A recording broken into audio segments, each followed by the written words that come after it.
it appears that the universe is bigger than it is older. How does that make sense? Yeah. So you're talking about the fact that we can actually see stuff in our observable universe that's located at a distance that is farther than the speed of light times the age of the universe. Yeah. Naively, you would say that So you're right. If the universe were static, if the universe came into existence, and you can conceive of this, the universe came into a big bang in a fixed universe. So the universe just started off. Those galaxies were, they could be moving towards us, away from us, who knows? That you could say, I can see a galaxy that's at a distance of only 13.8 billion years times the speed of light. That would be true. But the fact that the light is expanding along with the expansion of the universe. So imagine there was some very distant past. We were near a galaxy. It's going to produce some light. And that galaxy is going to be moving away from us. The light's going to be getting more and more red shifted, as it's called. And it's going to be moving farther and farther away from us as time goes on. There'll be some acceleration as we get into the era of dark energy. The light signals, there'll be some cone of acceptance, if you will, from which represents all the events that we could have received information from. We can't currently communicate with that galaxy. It sent us some light, and now it's moving away, and it sent us some light. And because the space is also dragging the photons with it, if you like, the photons are participating in the expansion of the universe. That's why they're redshifting. That we can see things out to where the universe first began expanding, not just when it began existing. And because the universe has been expanding for 13.8 billion years with no sign of slowing down yet, which is a huge serendipitous surprise, that we can see things approximately 3 times the age of the universe away from us. So we can see, let's call the age of the universe 15 billion years, just to make the math simple. We see things at 45 billion light years distance in that direction. And we see things at 45 billion light years in that direction, just turning our telescopes 180 degrees away. So that means we see things that themselves are 90 billion light years away from each other. That's sort of the diameter of the observable universe. Is there another universe beyond that? We don't know. Some conjecture there's not only one, there's an infinite number of them. How are you emotionally okay with the fact that our universe is expanding? So it's going to be like Annie Hall, like with Alvy Singer. I grew up in the Soviet Union. We watched propaganda. I realized that you did, yes. So there's a famous Annie Hall. Is that some kind of what is this? Party propagandist movie with Woody Allen? Certainly canceled, but nevertheless, back when he was not canceled yet, he made a movie called Annie Hall, in which it's a self-depiction. He's like a Larry David before Larry David was Larry David, typical neurotic young Jew. He's in Brooklyn. And he all of a sudden tells his mother he's not doing his homework anymore. He refuses to do his homework. His mother says, why? He goes, because the universe is expanding. And it keeps on expanding. Everything will rip apart and we'll never have anything in contact and everything is meaningless. And I assume these are some of the topics we're going to get to. And she goes, what are you talking about? We're in Brooklyn. Brooklyn is not expanding. And that's true. Brooklyn is not expanding. The solar system is not expanding. Oftentimes I get asked, what is the universe expanding into? That's one of my favorite questions. What is it expanding into? And I say, it's actually an easy question if you think about it. You've seen your friend Elon, he goes out into space, he's got a rocket, right? What's outside of the rocket? If you take this bottle, empty out this bottle, take the cap off it, go outside the rocket, sip in some Tang, screw on the cover of it. What's in there? Is it empty? That's just semantics, I guess.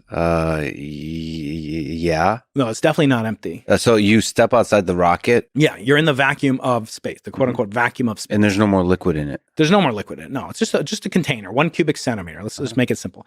1 cubic centimeter of box, and you take it out into space, outside the Falcon, whatever, right? Yeah. What's inside that box? It's not empty. There's actually, I'm going to say... this is going to set your friends up. There's 420 photons from the fusion of the light elements that we call the cosmic microwave background inside that box at any second. Okay. All right. Hold on a second. What? 420. That's, I've heard of that number before. All right. Let's used to be 69. But then they changed it. Wow, physics works in mysterious ways. Okay. In the millimeter box, it's 69. What are we talking about here? What's in what's in the box? I'm gonna get that's right. Let's think outside the box. No, we're thinking inside the box. So if you have every cubic centimeter of our observable universe is suffused with heat left over from the Big Bang, dark matter particles. There's a little ordinary matter in the universe. And every cubic centimeter, there's some probability to find a proton, a cosmic ray, an electron, et cetera. There's actually an awful lot of neutrinos inside of that cubic centimeter. Now, just imagine how many cubic centimeters there are in the universe. It's enormous. That's why there's enormous numbers of particles in our universe. It's a very rich universe. But now let's zoom in on that box. So now inside that box, there might be, one, let's say there might be one ordinary matter, like a proton or an electron, a baryon, a lepton. There might be a couple hundred neutrinos, and there'll be a couple hundred photons, as I said, 420. What's between those guys? What's between the protons and the neutrinos and the photons? Like, just zoom into a cubic micron now. Like, imagine 420 things inside a box this big. It's actually pretty empty. Mm-hmm. Like, they're just zipping around in there, right? So between them, there's a lot of empty space. And this is outside the kind of physics-based models of fields and all those kinds of things. Yeah, just actually fields, asking the question of, like, what is this emptiness? What's the particle content in the universe, in every cubic centimeter of the universe? Outside of the 420. So you have the 420. Yeah. 420. They have some, they have some mass. Yep. Oh, they have energy. They don't have mass. Photons don't have mass. Energy. That's why they don't mass. bring suitcases. You know that's true, right? Photons never bring suitcases with them because they're traveling light. See, I don't even get a laugh out of you. That's corny dad jokes. Okay, you'll appreciate it someday. No, this is pretty good. It's just I'm laughing on the insides. What's in the box? What's the 420? What's between the photons? That's what space is. That's what the universe is expanding into. Okay, that's nothing. So that's the notebook on which the photons are written. Exactly. That's beautiful. But still, thank you. Still, I understand this, but it's still uncomfortable that if the universe is expanding, that this thing is expanding. The canvas is expanding. It's very strange. Because like if we were just sitting there still, I guess if we're in Brooklyn, nothing's expanding. So our cognition, our intuition about the world is based on this local fact that we don't get to experience this kind of expansion. Yeah, and that intuition leads us astray. But you know that gravity is the weakest of the so-called four fundamental forces. And yet it has the longest range pervasiveness. Gravity is, we're being pulled towards the Andromeda Galaxy at some enormous rate of speed because of its massive counter-gravitational force to the force we exert on it. So gravity is enormously long range, but incredibly weak. And because of that, we can think about these effects of expansion as the relationship between as you said, the grid lines on the notebook, right? Gravity is a manifestation of the interrelationship between those points, how far they are from each other, and those can change. Those point distances can change over time because of the force of gravity. So it's weak, and what we experience as gravity is the changing of those trajectories from being rectilinear to curvilinear. That's what we experience as gravity. Well, you had this analogy when you talked to Barry Barish about bowling ball and a trampoline. That's almost right because it's actually, you have to visualize that now in 4 dimensions, like wrapping a trampoline at every point around the object, including on the sides. And it becomes very hard to visualize. So a lot of people use that. It's also a fraught analogy because you're using gravity, like the notion of gravity pulling something down to explain the notion of gravity. So it's a little overburdening the analogy. Mm-hmm. But okay, so you mentioned Barry Barish wrote the foreword to your book. Yeah. How do gravitational waves fit into all of this? How do they, on the emotional level, how do they make you feel that they're just moving space-time? Yeah. So gravitational waves were the Nobel Prize for gravitational waves discovery the first time. It was discovered twice, indirectly by 2 men named Hulse and Taylor.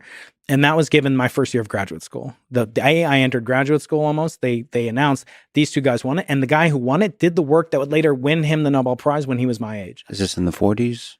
This is 19. That was a joke. Yeah, that was good. Right. That was good. Thank you. I got it. To a cosmologist, age means nothing. Yeah. And to a tennis player. Not on Tinder. That's right. All right. Sorry. Gravitational waves do fit in because what we're trying to do now is use the properties of gravitational waves, the analogous properties that they have to photons, that they travel at the speed of light, that they go through everything, they can go through everything, and that they're directly detectable. We're using them to try to confirm if or if not inflation occurred. So did inflation, the spark that ignited the fusion of the elements in the early part of the universe and the initial expansion of the universe, did that take place? There's only one way that cosmologists believe we could ever see that, through the imprint of these primordial gravitational waves, not these old, newcomers that Barry studies, the ones that occurred a billion light years away from us. A billion years ago, but we're seeing things that happened 13.82 billion years ago during the inflationary epoch. However, those we cannot build a LIGO and put it at the Big Bang. So if you want to measure, let's say you have the old time firecracker. Let's say there's a firecracker and you want to see if it went off in the building next door to you. You can't see it. So you can't see the imprint of it, but you can hear it. And what we're trying to do is hear the effect of gravitational waves from the Big Bang, not by using a camera or even an interferometer like Barry used and his colleagues, but instead using the CMB, the light, the primordial ancient fossils of the universe, the oldest light in the universe. We're going to use that as a film, quote unquote, onto which gravitational waves get exposed. And hope you can.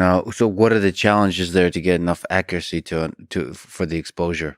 So the signal, as I said, is so there's 420 of these photons per cubic centimeter, and there's a lot of cubic centimeters in the universe. However, what we're looking for is not the brightness of the photon, how intense it is. We're not looking for its color, what wavelength it is. We're looking for what its polarization is.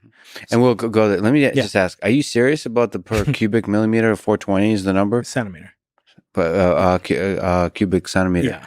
420 is the number. That's the number. I wonder if Elon knows this, and if he doesn't, he will truly enjoy this. Okay. Yeah, it's true.